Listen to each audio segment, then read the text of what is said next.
نبی کریم صلی اللہ علیہ وسلم د پیدائش او د ولادت میاشت ربیع الاول وی دې کې د دواړو جهان مبارک سردار دنیا ته تشریف راوړل.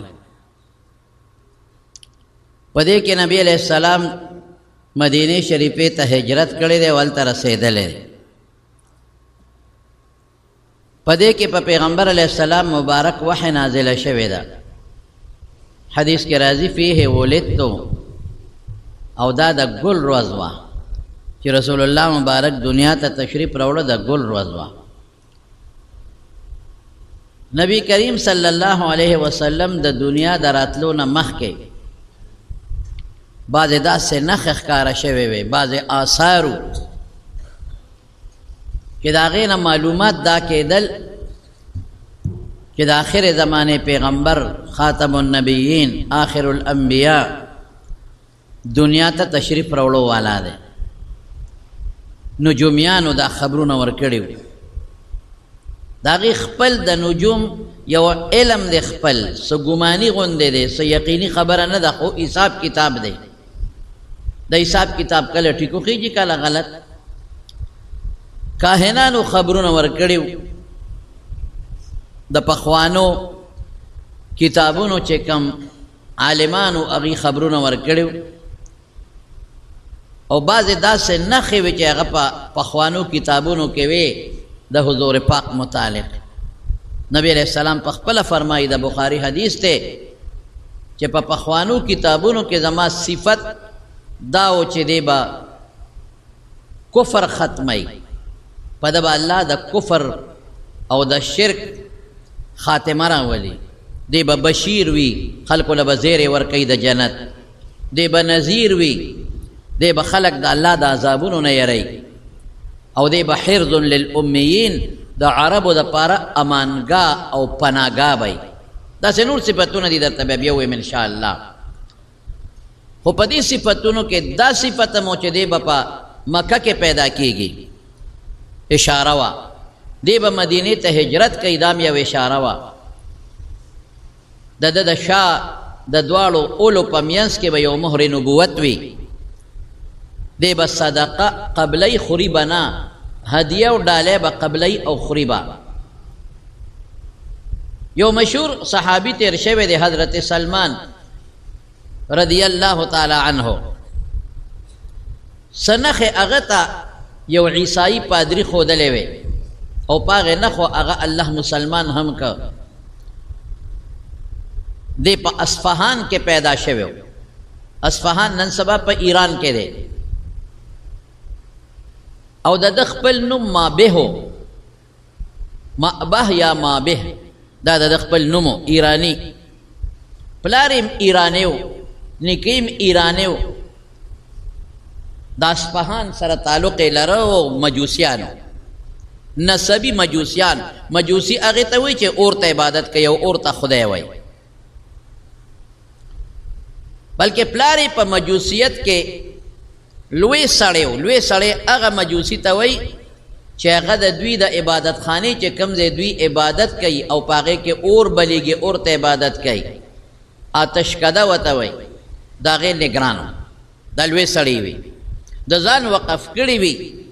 او دی به آتشکدې ته ناستي، دی به ترې نه خوځي، یا به زوی کښېنی یا به نوکر کښېنی، خو اختیار به د دی چې دا اور رانه مړ نه شي.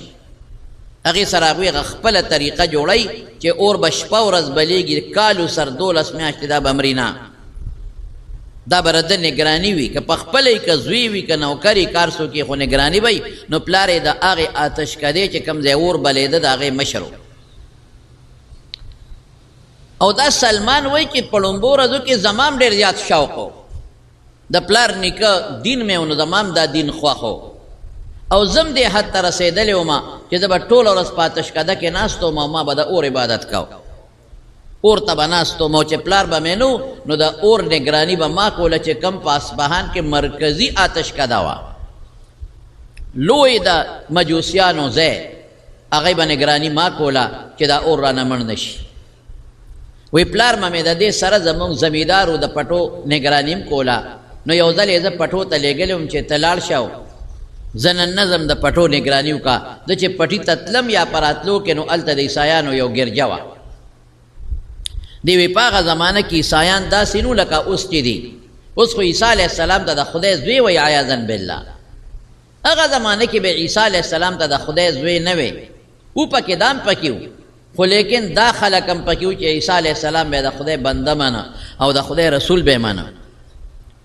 نو چې پتلو او پراتلو کې زه هلته ورغلم هغوی سره مې ناسته وکړه د هغوی عبادت مې ولید نو ما وی چې دا مونږ خو په غلط دین یو اور خو مونږ ورته ناست یو مونږ کوشش کوو چې دا رانه مړ نه شي نو چې دا کم اور زه خیال ساتم کم ځای خدای کیدی شي اور خو مري الله خو نه مري اور ته خو به زه ناست یم زه حفاظت کومه نو دومره قمقل خلک چې ته د چا حفاظت کې اب ستاسې حفاظت وکړي کم اور چې ته بلی نو اب تاله څه فایده درکړي او تا نه به څه ضرر ختم کړي بس وي د خپل دین نه مې نفرت پیدا شو هغې راته وی چې الله یو دی او شریک نه لري دا ټول نظام او کائنات هغه الله پیدا کړی دی او هغه الله چلی او د بندگانو د هدایت او رهنمایۍ دپاره پیغمبران را لیږي او اوس عیسی علیه السلام زمونږ پیغمبر دی وی هغه دین مې خوښ شو ماسخوتنه پورې ایثار ومه چې ماسخوتن کور ته رالم پلار رانه تپوس وکړه ما به د ده نومو یا به ولې دومره ایثار شوې ما بابا زه خو د عیسایانو عبادت خانې ته تللی وم هلته یې څه کول یاره ورننوتم چې د دې خلکو څه دین دی او بابا د هغوی دین ما ته ښه ښکاره شو نه بچې ګورې پام کوه د پلار نیکه دین نه واونړې ما بابا ستاسو دین غلط دی هغه دین اصلي دی هغه یو خدای یادوي تاسو خو ورته عبادت کوئ د خیر دپاره بل خدای دی او د شر دپاره بل خدای هرمن او یزدان تاسو خو د بوتانو عبادت کوئ اور خو یو بوت دی اور خو ستا د لاسه بلیږي نو چې ته ته خواشه دی د ځان بل پاتې کړي نو چې د کم اور ستا ته محتاج دی په خپل وجود کې او بلیدو کې تا له څه نشي درکولی مشرک نه قمقل انسان په مخ د ځمکه بل نشته بوت ته به ته سجده کې بوت خو تا جوړ کړی دی بوت خو تا تراشلی دی بوت خو ځان نه مچ نشي شړلی نو چې ځان نه مچ نشي شړلی نو تاله به څه خیر درکړي خلک رام رام ورته کوي ټوله دنیا په دې غم اخته ده هندوستان کې او په دې نورو ملکونو کې او د بوتانو سجدې کېږي او رام رام کوي چې دا بوتان به موږ له خیر راکوي بچي به راکوي نشي درکولی زمونږ په دې وطن کې هم بعضې خلک زیارتونو نه بچي غواړي دا زیارت څوک و انسانو نیک سړی نو د به چا نه سوال کو الله نه د ده بچي چې نه کېدل چا نه به یې غوښتل الله نه دی چې ناجوړه شو چا به جوړو الله او دی د مرض نه بچ شو قبر ته لاړه که لانړه نو تا به څه جوړ کړي قمقل خلک یې زیارتونو لځي ولې دا نیکان بندګان دي نو چې دا نیکان په دنیا کې جمع دي دی به خیر چا نه غوښته الله نه دی به شر چا نه پناه غوښتله د الله نه نو ته ځې او څوک د زیارتونو نه بچي غواړي او څوک ته د بیمارۍ روغېدل غواړي او څوک وایي دې زیارت کې دا کمال دی او دې کې دا کمال دی نه نه نه نه بلکل نه زیارت له عبرت له لاړ شه وګوره چې دا دومره نیک سړی و د مرګ نه بچ نه شو لاړ زه به هم د مرګ نه بچ کېږم دومره نیک سړی دی اوس به په قبر کې د خپل عمل پکارېږي زما به عمل پکارېږي دا دومره بزرګ سړی خپلې بزرګۍ بچ نه که ما به خپل ایمان او خپل عمل څنګه بچ کړي عبرت باندې کېنه ورسره نیک بنده دی د خو ډېر عبادات کړي دي ورېږه داسې عبادت خو معلوم پکار دی چې زه مو کوم غوښتنې به صرف او صرف د الله پاک نه کوي د خدای قرآن وایي خیر بغیر د الله نه بل څوک نشي درکولی او شر بې د الله نه بل څوک نشي دفع کولی او د اسبابو په بنیاد کې کولی شي ته تا ته یې موبه راوړه ډاکټر له لاړ شم ماله علاج راکړي پکې ته کښېنم دا د اسبابو په درجه کې دي په دې اسبابو کې هم طاقتونه الله پیدا کړي دي ما یې بابا د اور عبادت نور نه کوو بس دا دین مې خوښ نه دی پلار وی نه ګورې خو پلار په ما شکی شو چې دا هلک خو عیسایت یې خوښ دی او هر کله چې دی به عیسای کېږي او دی چې ته بل خوا ونه تښتي نو زه خو د پلار زوی وم او یک تنها اکلوتا چې ورته وایي زوی وم نو په ما پلار یریده نو زه یې وتړلم ما ته زنځیرونه واچول جګړه شو راباندې پلار چې بیا به دې نه پرېږدم وایي ما په څه طریقه هغه ګرجې والا سره رابطه وکړه چې ستاسو مرکز کم ځای دی وی شام کې ما یې مهرباني وکړه چې ستاسو شام ته کله قافله ځي نو ما ته به خبروی چې زه ځان د دې زنځیرونو نه وباسم او زه درشم هلته لاړ شم د حق په طلب کې سوچ کې پرېوتم د صحیح دین په طلب کې په سوچ کې پریوتم چې د خپل رب هغه رب چې یو دی هغه په څه طریقه د هغې عبادت وکړم چې هغه راضي کړم هغه خوشحاله کړم او د دې شرک او کفر نه توبهګار شم. هغې اطلاع راکړه چې په پلانکې ورځ زمونږ قافله شام ته روانه ده. ما پټ په پټه ځان نه هغه زنځیرونه ختم کړل او زه هغه ګرجې ته لاړم او قافلې سره ووتم او شام ته ورسېدم. ځان مې بچ د حق په طلب کې د صحیح دین په طلب کې ووتم. د پلار نیازبین زوی هم امیر سه پرېښودل، د ځمکو مشر هم امې پرېښودل، مال او دولت مور پلار هر څه مې پرېښودل د حق دین په طلب کې. او همرونو چې چا کې د آخرت سوچ یو نه به هم داسې کوي چې دنیا سوچ نه موږ خو وایو دنیا او دنیا او دنیا، او چې یو سړی دا سوچ کوي چې دا دنیا خو د ما نه ختمېدو والا ده، دې دنیا نه خو به زه خامخا ځم، دا به د 80 کال وي د 100 کالو وي د 200 کالو وي ختم، زه به آخرت څه کوم، د آخرت ژوند بیا ختمېدو والا نه دی. د آخرت زندگی بسی د دنیا بسی او د آخرت بسی. ځکه نه یو لوی سمندر دریاب ته لاړ شه او ګوته ورښکته که او یو څاڅکې ترې بره راوخېجوه، دا څاڅکې به څونه د دریاب په مقابله کې معمولی شی به دریاب ډېر زیات دی. د دنیا ژوند د دې څاڅکي په مقابله کې معمولی شی دی. د جنت زندگی او د دوزخ کم دی خلاصېږي. او د یو بزرګ نه چا تپوس وکړه وایي دا جنت ژوند او د آخرت ژوند وایي داسې فرض کړه لکه چې دا ځمکه تر اسمانه پورې د غوښ د دانو نه ډکه شي. دا مړزان ولې چې سړی دانه ورکوي د غوښ وړه دانه باجره، د دې ځمکه ټوله ډکه شوه تر اسمانه پورې د غوښ د دانو نه. یو مرغۍ پې مقرر شوه 1000 کاله پس یوه دانه اوچتئ. نو چې 1000 کاله پس یوه دانه اوچتئ دا به کله خلاصېږي؟ وایي دا د غوښ دانې به ختم شي، خو د آخرت ژوند او د جنت او د دوزخ ژوند ختمېدو والا نه دی.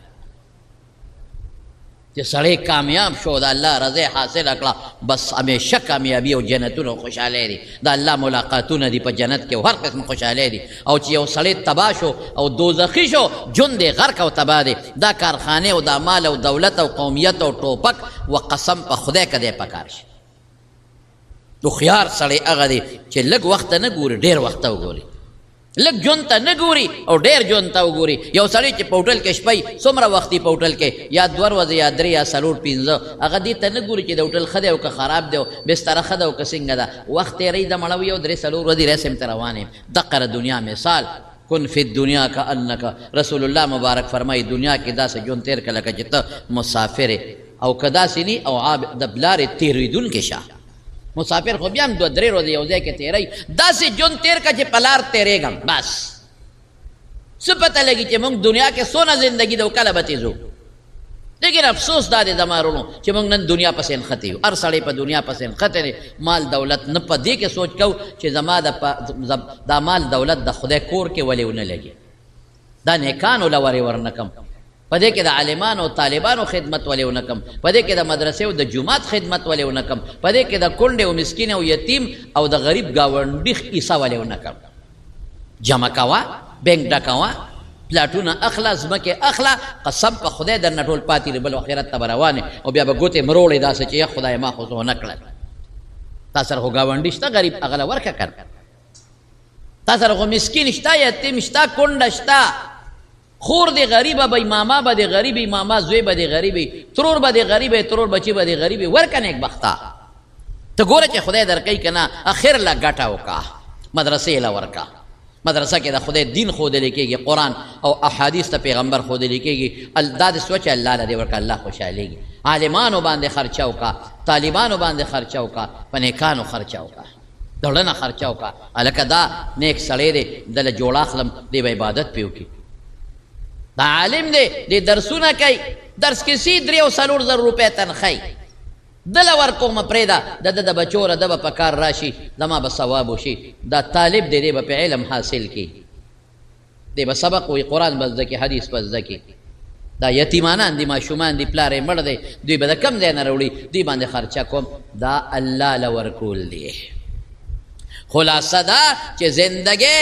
دې دنیا او دې ژوند ته نظر ډېر مه کوه، آخرت ته نظر وکړه. نن زموږ ټوله زندګي هم دا ده، سار نه تر ماسخوتنه پورې پیسې پسې او دولت پسې، یوه کارخانې نه پس بل او بل نه بل. ټیک ته منع نه دي، 20 کارخانې جوړې که په شریعت کې منع نه دي. جایداد هم والا، بینک بیلنس هم که بالکل منع نه دي. د صحابو ډېر زیات ځمکې وې او جایدادونه وو، پیسه ډېره زیاته وه. الله بنئ رہے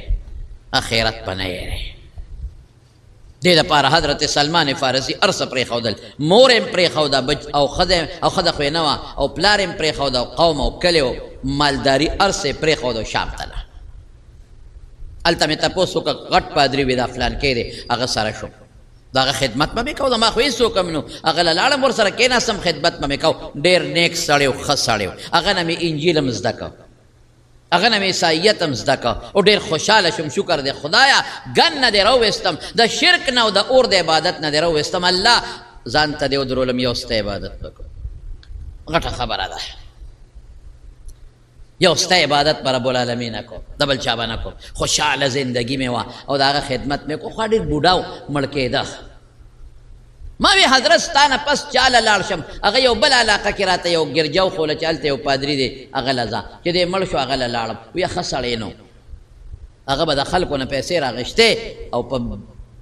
دغه کې به یې د سره سپین به یې په منګو کې ایښودل او په چاټو کې خراب سړی ما وی خدای اوس څه وکړم خو دا ده چې هغه مړ کېدو والا و بوډا و چې مړ شو نو ما خلکو ته ووې د هغه په ژوند خو مې نه وي مې جنجال جوړېږي او د هغه په مرګ مې هم نه وي خو چې کله پوره ښخ شو مړ شو نو بیا مې خلکو ته ووې چې دا پادري صاحب ښه سړی نو خلکو به تا ته څه پته لګي مې راشه د خانقاه وګورئ ټوله د منګو او د چاټو نه ډکه ده او د سرو سپینو نه ډکه ده کور یې وګورئ چې خلک رالل ارس یې وکتل اوهو دا خو واقعي دا خو ډېر خراب سړی و دې ته خبره ورسېده چې خلکو اوچت که او په سولی یې کړ چې دې سپېره خو موږ نه پیسې غونډولې چې دا خو به په غریبانانو بې کسو دا خو ده په ځان ولګولې خو یې خیر چې مړ کېده هغه نه مې تپوس وکړه هغه راته یو بل پادري وښو هغه له لاړم یاره وایي زه په ډېرو پادریانو ګرځېدم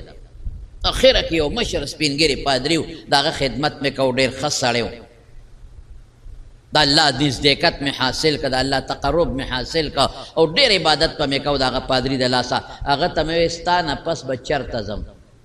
په بوډاګانو مې سر دی خو چې چاله ځم نو بله ورځ مري خو چې چاله ځم نو بله ورځ مري په بوډاګانو مې سر دی په څه غم واوړېدم یو ښځه وه یو سړي وی ښځه کومه چا ورته وی دلته یو ښځه او ډېره حسنداره ده او بلا جایداد دی او بلا مال دی ورسره او خاوند یې نشته او طلب کوي نو که د خوښ یې هغه چې وکته اندازه یې وکته نو بس تم لیونی سپېلنی شو ورپس بشیرجان پشه بس وی رالی کوې تپوس یې وکړه وی دا ښځه څنګه دا خو خوبصورته ده او دا خو مال هم ډېر دی دا څنګه یوازې بې خاونده پاتې را وی دا یو ځای کې ویدن شوه خو چې نکاح وتړل شو دا سړی مړ شو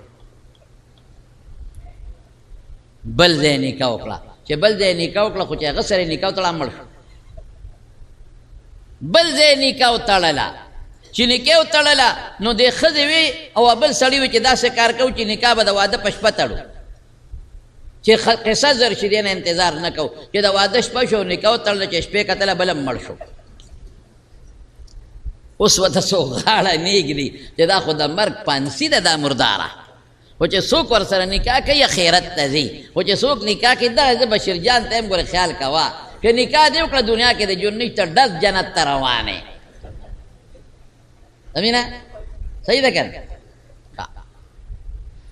دې سړي خو ورپسې لیونی و چې ښکلی هم ده او مالدار هم ده خو چې دی واورېدل بس منګې منګې او پوزې راغونډ کوي زما دا ښځه نه راپکار خدای ته وګوره دا مې نه راپکار دا خو د مرګ جاله ده خو چې څوک ورسره نکاح کوي خیرت ته منډه ده خو چې څوک نکاح کوي مري چې څوک نکاح کوي دا د خدای قدرت دی دا څه وجه نه سپېرتوب نشته په شریعت کې زړه کې یو کرکه راشي د انسان بهر کیف هغه بوډا ورته وایي چې داسې کار وکړه چې زموږ عیسایت خراب شوی دی اوس عیسی علیه السلام ته څوک خدای وایي او څوک ورته د خدای زوی وایي ته مهرباني وکړه د آخر زمانې پیغمبر انتظار کوه مې د آخر زمانې پیغمبر څه ته وایي وایي دا به د ټولو پیغمبرانو په آخر کې راځي د ده نه پس به بل پیغمبر نه راځي رسول الله مبارک فرمایي انا آخر الانبیا زه د ټولو پیغمبرانو اخري پیغمبر یم آخر الانبیا او رسول الله صلی الله علیه وسلم فرمایي وی زما او د نورو پیغمبرانو مثال د یو بلډینګ دی حدیث دی په ټولو کتابونو کې دی خشته بلډینګ دی او خلک دا بلډینګ نه تاویږي او وایي ما احسنها وما اجملها څه ډولې دی او څه خشته بلډینګ دی د یوې خښتې ځای پکې خالي دی نیمګړی دی باقي ډېر خشته والا ما احسنها وما اجملها یا لولا موضع هذه اللبنه ارمان چې د یوې خښتې ځای پکې خالي نه وي که نه نو بلډینګ ډېر خشته په د یو نیمګړی دی رسول الله مبارک فرمایي انا تلک اللبنه دغه خښتې زیما په پیغمبرانو بلډینګ په ما پوره شو د بلې خښتې ځای نشته چې بل پیغمبر پکې راشي هغه پادري ورته وایي ما به سلمان فارسی زوړ نوم دی یا به چې دا آخر زمانه پیغمبر به راځي د ټولو پیغمبرانو مصدق تصدیق به کوي د ټولو پیغمبرانو د کتابونو تصدیق به کوي د ټولو پیغمبرانو به د قیامت پر سرداری حضور پاک پخپله فرمایي انا سید ولد آدم ولا فخر او کبر نکم خو د ټول بني آدم سردار یم زه سردار ته خلک راجي کېږي وردي ورمنډه وایي ماله به ټول راځي الانبیاء آدم فمن سواه تحت لواء یوم القیامه ټول پیغمبران آدم علیه السلام نواله تر د عیسی علیه السلام پورې 1,40,000 زره یا بعضې وایي 2,40,000 زره دا به ټول د قیامت پر ورځ زما د جنډې لاندې ولاړې دا وایي کبر نه کوم او فخر نه کوم څوک به د الله په دربار کې د سفارش طاقت نه لري یریږي به آدم علیه السلام پسې به خلک لاړ شي نشم کول نوح علیہ السلام ابراہیم علیہ السلام عیسیٰ علیہ السلام موسیٰ علیہ السلام اریا بوئی دا کار نشم کولی اور رسول اللہ مبارک فرمائی مالا با خلق راشی انا لذالک دا کار با زکو ما دا اللہ دا عرش لاندے با دا دنیا دا یوی ہفتے برابر سجدہ لگو التا ہفتے ورودی نشتا دا دنیا دا یوی ہفتے برابر سجدہ بہو لگو او بیا با ما تاواز کئی اللہ پاک چے سل تو اشفا تو شفا شابه سوال کوا ته چې سوی تا ته میلاویږي سفارش کوا چې ته څه سفارش کوې نو هغه سفارش قبلیږي او د الله هغه حمدونه به زه ووایم چې اوس راته نه دي یاد د الله صفتونه به وکړم انا اول شافع و اول مشفع د ټولو نه مخکې سفارش کوونکې به زه یم او د ټولو نه مخکې زما سفارش به د الله په دربار کې قبلیږي مسلمانانو شکر الحمدلله چې د دغه عظیم تر پیغمبر الله مونږ امتیان پیدا کړي الحمدلله وایي چې دا د آخر زمانې پیغمبر زمانه ده بس هغه له ځان رسوه زه به یې څنګه پېژنم وایي زه راته یو څو نښې ښیم یو به هغه شګلنه زما علاقه کې پیدا کېږي چې کومې شګلنه یو کاڼي دي د کجورو وطن ته به هجرت کوي دی دویمه نښه صدقه به قبلی په خپله به نه خوري هدیه او ډالۍ به قبلی په خپله به ام خوري د دواړو اولو په منځ کې یو مهر نبوت دی ما وی ښه بس دنه ووتم دی وفات شو ما وی زه ځان له خپل عبادت په مې کو او څه مزدوري مې شروع کړه څه ګډې چیلې مې واغېستې ابه مې سرولې او د هغې په پیو به مې ګزاره کوله او خپل ژوند مې تېرو او په دې سوچ کې وم چې کومه قافله ځي تپوس کوم چې چېرته چا د پیغمبرۍ دعوه کړې ده که نه وی دې کې ما ته خلک وایي چې په مکه کې یو سړي د پیغمبرۍ دعوه کړې ده نوم یې محمد دی صلی الله علیه وسلم او دا د پیغمبر مبارک نوم په پخوانو کتابونو کې مشته او نوم احمد دی دا نوم په پخوانو کتابونو کې شته او قرآن وایي د عیسی علیه السلام متعلق مبشرا برسول یأتی من بعد اسمه احمد عیسی علیه السلام وایي زمانه پس به یو پیغمبر راځي احمد به نوم یاره مکه څنګه علاقه ده چې تپوس مې وکړو وی ریګستان شګلنه ده کرونده وادن غیر ذي زرع کرونده پکې نشته ما وی دا یوه نښه خو ټیک ده او دا پیغمبر وایي چې دا خیریم زمانه پس بل پیغمبر هم نه راځي دا نښه هم ټیک ده اوس به مکې ته زه معلومات به کوم دا د نورو نه یو قافله مکې ته تله ما وی ما به ځان سره بو نه دی وی ډېره ښه ده بو به دې ځو هغې کې مې ځان یو ځای که روان شوم هغې ظالمانو په ما ظلم وکړه ګډې چیلې هم رانه قبضه کړې او زه په یو منډی کې خرڅ کړم وی دا زمونږ غلام دی اوهو که ما ډېرې چغې والې چې زه غلام نه یم زه اصیل یم زه غلام نیم زه د پلار مور سوچه زوی یم خو تښتېدلی یم د رسول الله مبارک د آخرې زمانې د پیغمبر په تکل کې خو خلکو چېرته زما اورېدل ډېر و زه یو خرڅ یې کړم اوهو ډېر به مې جړل الله ته چې یا الله زه خو د نبي آخر الزمان په تکل کې مس خو غلام شم خپل اختیار ختم د غلام خپل اختیار بنو بس نه په خپله خوښه سبلاستی شي او نه په خپله خوښه ګرځېدی شي. اوس به څه کوم، اوس غلام یم چې په چا خرچ م ټول عمر به د خدمت کوم، خو د آخر زمانې پیغمبر ته به څنګه رسم زما رونو. لیکن عسا ان تکرهو شیئا وهو خیر لکم، الله وی ډېر کله ته تاسو ته به شی ښه نه ښکاري خو تاسو له به ښې. مونږ په خپل خیر شر نه پوهېږو او الله زمونږ خیر او شر باندې خبردار دی. سړی ناجوړه شي، اوهو ناجوړه شو، ښه خبره نه ده، ګناه رجېږي صاحب، درجه بلندېږي، تکلیف راغی، مصیبت راغی، مونږ فریادونه کوو. مه کوه فریاد، الله ته رجوع کا. رسول الله مبارک فرمایي چې ړمې غواړي یو ورځ موړې ما او بل دوه ورځې نارې ما، چې کله نار شم چې الله ته وجاړم رجوع کما، او چې کله موړ شم چې د الله شکریا ادا کړم. بیماری راشي چې الله ته وجاړم چې یا خدایا ناجوړ یم ستانه بغیر بل څوک جوړونکی نشته، الله به خوشحاله شي چې ګوره ما رب مني، ما جوړونکی مني، ما ته محتاج دی، خوشحاله به شي، جوړ به دې کې. مونږ زر فریادونه شروع، ډېر خلک یې مونږ له راشي د دنیا سوال، د دنیا په آخرت سوال کم خلک کوي. دا ډېر کم دا خلک سوال کوي چې تهجد څو رکعته دي او کله کوم او څونه کوم. کم خلک ډول په دې سوچ کې پراته دي چې صاحب کارخانه مې ده ونه چلېږي، دا به څه کوم، پټې مې ده او برکت نشته پکې، دا به څه کوم، او تجارت کوم او جی پیسه پکې نشته، برکت نشته، دا به څه کوم. هاي هاي الله ته وجاړه لکه تشونی پاسه وجاړه خدای ته. بچی ناجوړه ده، ښځه ناجوړه ده، نو چې ښځه او بچي ناجوړه دي نو لږ پاسه خدای ته وجاړی که نه. دا مو ځان ته ودرئ خو ته ورته نه ودرېږئ، دا مو الله ځان ته جړئ خو ته ورته نه جاړئ، دا د الله ځان ته محتاجه کوي خو ته نه محتاجه کېږي. ساده الله په چا ظلم نه کوي، ګناه پې ده نه رجئ، درجه پې ده له بلندی. بچی دې ناجوړه شو په خدای الله ظلم نه کوي، دا تا ځان ته جړئ چې دا سړی به پاسي د خو سترګو نه اوسه پورې یو کمونه بیا ده.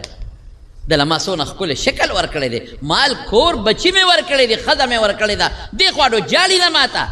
دې خو ځان ډېر لوی لاټي برنس ګڼي، لږ تکلیف راولم چې دې د شپې پاسې او ما ته لږ وجاړي. نه ډاکټر له منډه وامه، دمګري له منډه وام، لیکن خدای ته جړه نشته. تکلیف دی لای چې مونږ خدای ته وجاړو. الله اکبر. وی دیر یو په یو خرڅولم، بل په بل خرڅولم، بل په بل خرڅولم، څه د پاسه 10 14 14 خلکو په یو بل خرڅ کړم. مدینې ته ورسېدم، هلته یو یهودي واغېسته، د یهودي په باغ کې لګیم کار کوم، میوو کې کار کومه، دې کې پروپیګنډه شوه چې هغه د آخر زمانې پیغمبر هجرت وکړو، مدینې ته راغی، قبات کې دیره شو. د هجرت قصه مې درته یو 2 ورځې مخکې کړې. وی زما د مولا د هغه یهودي رورو هغه ووې چې خو ټول خلک قبا کې یو سړی راغلی دی او خلک ته تو راتاو دی او خلک ورسره ډېره زیاته مینه کوي او محبت کوي، او وایي چې زه د آخر زمانې پیغمبر یم. سلمان فارسی وی چې د کجورې په سر کم ځان مې داسې را ټوپ کړې، را منډه مې کړه چې بس ما وې کار وشو د همغه سړی دی جوړ. مالک ما ته په دې سینه کې یو سوک راکړه چې ستا پیسه کېنه خپل کار کوه. د ماړه له خو راغله چې کم طلب کې هم کېدی شي د هغه دی. مالک نه مې څه وخت پس لږې کجورې وغوښتې، ما له راکړه، ویې واخله. کجورې مې کاسه کې واچولې او رسول الله مبارک له مې یوړه. په قبا کې ناست خلک ته ګیر چاپېره دی. چې ور مخامخ شم ما وی صاحب دا کجورې مې راوړې دي صدقه ده. صدقه او هدیه کې فرق دی. صدقه کې دی چې یو سړی د ځان نه کمزوري له ورکوي، غریب له، مسکین له، کونډې له، او تحفه هدیه ډالۍ د ځان نه لوی سړي له ورکوي، مور له، پلار له، استاد له. صدقه کې اصل مقصد د خدای رضای، دویم نمبر د بنده. هدیه او ډالۍ کې اصل مقصد د بنده خوشحالولي، دویم نمبر د الله. هلکه صدقه خو پېژنئ که نه، سړی خیراتو کې دا صدقه ده. او هدیه یو خاص سړي له خلک وړي، ځان کمزورې ګڼي، لوی ابل لوی ګڼي چې ما یوړه مې د الله رسوله دا صدقه ده. وی کېده کې مې خوده وی بچې موږ صدقې نه خورو پیغمبر صدقه نه خوري او صحابو ته راشي وخورئ هغې کجورې خوړل ما وی که خیري بله نښه هم پکې پیدا شو ریګستان د شګو وطن کې پیدا دا یو نښه د کجورو وطن ته هجرت وکړه دا دویمه نښه ځان ته د آخرې زمانې پیغمبر وی دا درېیمه نښه دا راته پادري ویلي نوم محمد احمد دی دی بله نښه صدقه نه خوري قبلی خو نه خوري دی بله نښه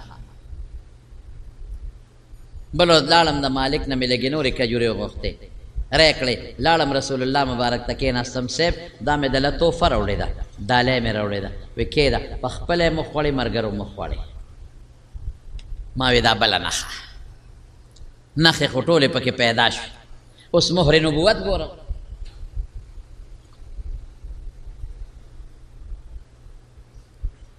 مهر نبوت ګورم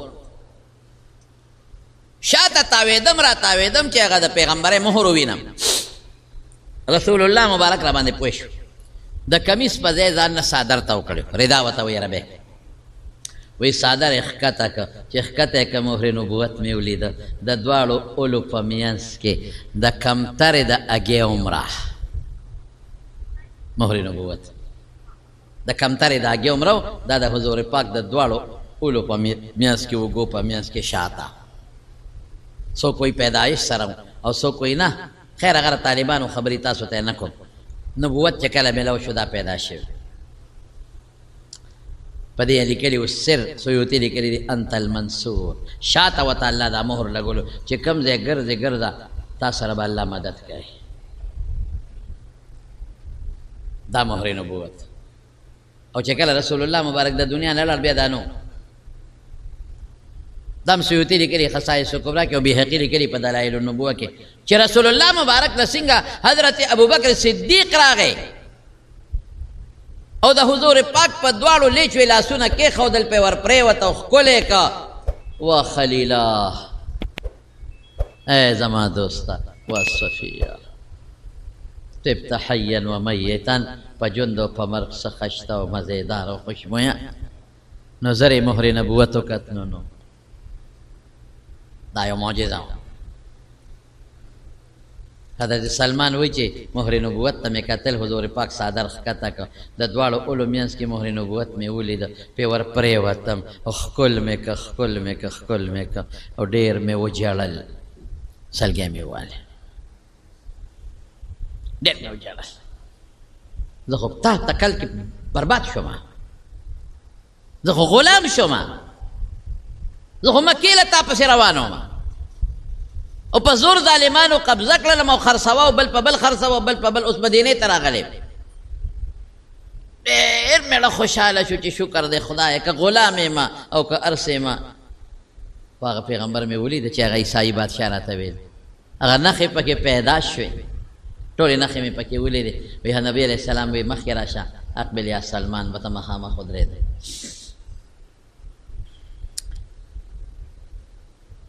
چې مخامخ ودرېدم حضور پاک مبارک ته مخامخ او د مخ مبارک ته مې وکتل او رسول الله مبارک زه جاړم هغه راته مسکې شو ما وی خدایه زړه مې بار راووته ډېر خوشحاله شو ځان له مې نوم بیا بدل که سلمان نوم مې کېښود سلامتیا والا چې ما له خدای سلامتیا راکړه د کفر او د شرک او د غلط دین نه رسول الله مبارک را سره لالا غنوم کې یو ټکې زیات که سلمان الخیر راته وی سلامتیا والا خدا خیر سلامتیا والا د شر نه سلمان الخیر دا نوم یې راته برابر کړ ما وی د الله رسوله زه خو د یهودي غلام یم وی ورشه ورسره کتابت وکړه ځان یې مکاتب کا مکاتب دا و چې دا به غلام مالک ته وی چې ما ذات که دونه پیسې به درکړم نیټه راکړه یو کال شپږ میاشتې پیسې را باندې کېده زه به ځان له مزدوري کوم تاله پیسې پیدا کړم زه به آزاد شم خو هغه له مې ډېر کار کو خدمت مې کو هوښیار وم هغه چېرته زه آزادولم هغه داسې شرطونه ما ته ولګول چې هغه د پوره کېدو نو یو یې ما ته وی چې ته به مال یو باغ ښکاري د کجورو چې کله میوه ورکړي آزادوم به دې مخکې نه نو کجوره خو ډېره موده پس میوه ورکړي او دویم ما ته وی چې 40 اوقیې دا به مال سره زر راکې دې نه خو بلا شی جوړېږي یو قیه خو څلوېښت درهم ډېر شی دی چې رالم حضور پاک له ما ورته ویې د الله رسوله کار نه کېږي هغه په ما ډېر سخت شرطونه ولګول دونه سره زر به د کمې او کجورې به کله میوه کوي وی ورشه سلمانه ومنه ورسره مې الله رسوله څنګه وی ته د ما ومنه ورشه ومنه ورسره شرطونه مې ومنل وی ځای ته معلوم کا څونه کجورې در باندې ولګولې 300 بوټي 300 بوټي براله کرے او د کجورو بوټو هغه بوزغلې بم ته پیدا کړي واه واه ما سره څه بوزغلې پیدا کړ وی رسول الله مبارک صحابه ته چې سلمان له بوزغلې را پیدا کړي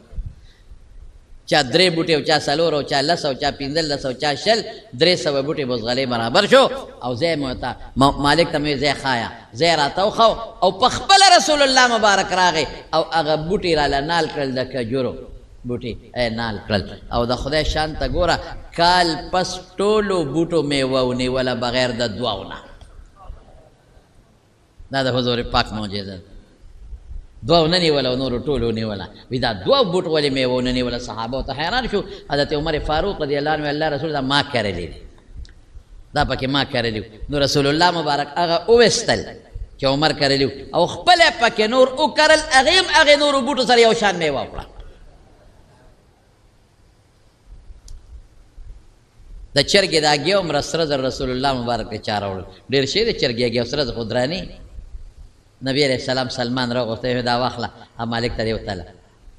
وربکی سو پیغمبر د یو غلام په سر کې د چرګې دا اګه عمر سره زر ور کړی مسلمان ډیر قیمتي دی قسم په خدای دا الله په نس مسلمان ډیر قیمتي دی مونږ ته مسلمان گازر مخکاري په 200 روپے خلق مړی کوي په 1000 روپے نن خلق مړی کوي مسلمان وجني په 15000 روپے خلق لوی مولا وجني مسلمان دون قیمتی دی چې رسول الله مبارک دا چرګ دا ګیوم را سره زر ورکی خو مسلمان پیدا دی د مسلمان قدر هغه چا سره دی چې د چا په لکه د اسلام قدر دی او د اسلام قدر د هغه چا په لکه چې چا په لکه د خدای او د رسول قدر درندگان شو خلق په خدای هیڅ سم نشته په یو پوله باندې 15 شپږ مړی کېږي او دې ته خلق نه ګوري چې دا د مسلمان وینه خو ډېره دومره قیمتي ده چې توبه وباسي د دې خو بخښنه نشته دا خو به الله پوهېږي در سره د قیامت پر ورځ هغې ولا هغه هګۍ د سرو زرو یوړه او یې تلل همداغه چې څومره کېدل اقم راوختل حضرت سلمان فارسي ازاد شو بیا به رسول الله مبارک لراته غزوه بدر کې شرکت نه دی کړی ځکه لا غلام غزوه احد کې هم شرکت نه دی کړی ځکه چې غلام او غزوه خندق چې دی نو په هغې کې شرکت وکړو بلکې غزوه خندق کې د خندق د کنیستو چل دوخو د مکې کافران داسې په مدینه باندې راخوشي شو لکه مولا خان چې یو ځای ته راخوشي کېږي نو رسول الله مبارک صحابو سره مشوره وکړه چې څه به کوو دا خو ډېر شی دي نو سلمان فارسي ورته چل وښو وایي زمونږ په فارس کې چې دشمن ډېر نو موږ یو خندق کنه نو یو ځای انتخاب یې کو یو خوا غرو او بل خوا میدان او هغه میدان طرف ته خندق وکنو نو صحابه د خندق او د میدان په میانس کې د غر په میانس کې شو دشمن راغی او پورې غاړه دیرو مسلمانان دې په خندق نشو راوړېدل بیا اخره کې خدای زول او طوفان او سیلۍ راوسته هغه دشمن ټول تتر بتر که مسلمانان خدای محفوظ کړل دا چل دخول نو انصار وی مهاجر وی سلمان زمونږ دی هجرت یې کړی دی مهاجر دی انصار وی نه زمونږ دی مدینه کې و آزاد شوی دی مهاجر وی زمونږ او انصار وی زمونږ دی آها رسول الله مبارک فرمای چې سلمان زما دی دا زما دی دا د الله دی او یو ځای کې پیغمبر مبارک لږ غوندې شکوه وکړه زورنه یې ورکوله مخامخ خلکو له ان تتولوا یستبدل قوما غیرکم ثم لا یکونوا امثالکم وایي که تاسو دین ته شا کړه او زما تابعداري مو ونه کړله تاسو به خدای ختم کړي ستاسو په ځای به نور خلق الله پیدا کړي ستاسو په شان به نه ګوري نو صحابه حضور پاک ته عرض وکړو یا الله رسوله که مونږ خدای ختم کړو هلاک یې کړو او زمونږ په ځای بل قوم راځي او زمونږ نه غوره ابه څوکي نو حضور پاک د حضرت سلمان په شا لاس کېښود وی دی او د قوم به او بیا وفرمایل که دین د ثریا ستوري ته ورسیږي نو دا سلمان او د قوم به د اقا ځای نه راکوز کړي او خلکو ته به ورسوي د حضرت ابو بکر صدیق رضی اللہ عنہ زمانہ کے د مدائن گورنر شو دے ویلے د حضرت عمر فاروق رضی اللہ عنہ زمانہ کے د مدائن گورنر د حضرت علی رضی اللہ عنہ زمانہ کے د مدائن گورنر د حضرت ابو الدرداء رضی اللہ عنہ سره ولا رور ولی جوړ کړي و نه یو ځل حضرت ابو الدرداء راغی نو د جړل اوهو جړل گورنر دی جاړي وی ولی جاړي په بیماری جاړي وی نه تکلیف دې درته جاړي وی نه په مرګ جاړي وی نه اورته وی ولی جاړي اوس ولک سات پس دې خپلو مرګرو سره صحابو سره ملاقات کیږي او رسول الله مبارک سره ملاقات کیږي نو ته جاړي وی نه پدې نه جاړم جاړم پدې چې ما ته رسول الله مبارک یو نصیحت کړو پاغه مې عمل نه وکړ ما ته ویلو چې سلمانه د دنیا نه ځان ساته جمع کما دنیا او اخرت ته توجه ورکا ما ډیره دنیا جمع کړې ده اوس پاغه خپه نو چې کور ته وردن نشو چې ستا دنیا سره چې جمع کړې ده نو کټ پروتو بستر پرتا وا یو سرمن پرتا وا یو بالغ پروتو پکې د کجورو پاڼې د مالو چو پځه یو چاټه پرتا وا یو منګي پروتو یو کاسه پرتا وا چې د منګي نه به په اوبر غشتلې وی هغه مال کم نه چې تا جمع کړی دی او ته خپه وی دا دې کنه واه نو سلمان منګي بني چاټه بني کټ بني بستر بني د سرمنه تولای دا بالغ د سرمنه او د کجورو پانی دی پکې او پاغي حضرت سلمان او گورنر دی گورنر پاغي سلمان فارسی جاړي وی ما ته پیغمبر وی مال مجمع کا ودونه مال میں جمع کړ حضرت علی سے بتوي کور دل جوړم وی خو د ما په خوخه به جوړه گورنر صاحب ته ګورخه کور دل جوړم خو د ما په خوخه به جوړه وی بالکل ته چې څنګه وی خماله بدا سے کوټه جوړه چې د ما سر چت سره لګي او دیوالونه به د یو بل نه دومره لري جوړه چې یو ته سر لګي او بل ته خپې لګي او بل بیوال به د بل نه دومره لري جوړه چې د لاسونه خوروم چې وطن چې وتا چې نیغيږي پکې نه په قبر دله جوړ کم څه دا خو کور نه دی دا خو کوټه نه داسې چې دی لکه دا خو قبر دی وی زه غواړم چې داسې کوټه جوړه کم شي د قبر یاد په تازه کم دا صحابه ذکر رسول الله مبارک فرمایي که قرآن زکوي نو د سلورو بل دی کې د شپږو صحابو نو مغشتري او پکې حضرت سلمان فارسی دی خیر د صحابو جون تاسو ته معلوم شي چې دا صحابه کرام زندگی و د رسول الله مبارک سره مینه تاسو ته معلومه شي چې څومره مینه لیکن د دین د پاره داغه چې کم مشقت او مهنت تیر کام درته معلومه شو او بنیادی سے سو هغه دا چې د رسول الله مبارک په پخوانو کتابونو کې کم صفات هغه صفات اولید الله ایمان ور نصیب کړ نو په پخوانو کتابونو کې زمونږ د خپل مبارک پیغمبر په صفاتو کې یو صفت دا نو محمد او احمد او په شګل نظمکا مکه کې به پیدا کېږي او د کجور وطن مدینه ته به هجرت کوي او دې به دعوت د اخر زمانه د پیغمبري کوي چې زمانه پس به بل پیغمبر ناراضي صدقه به قبلې خو خوري به خپل نه بل نه ورکي او هدیه او ډاله به خپل خوري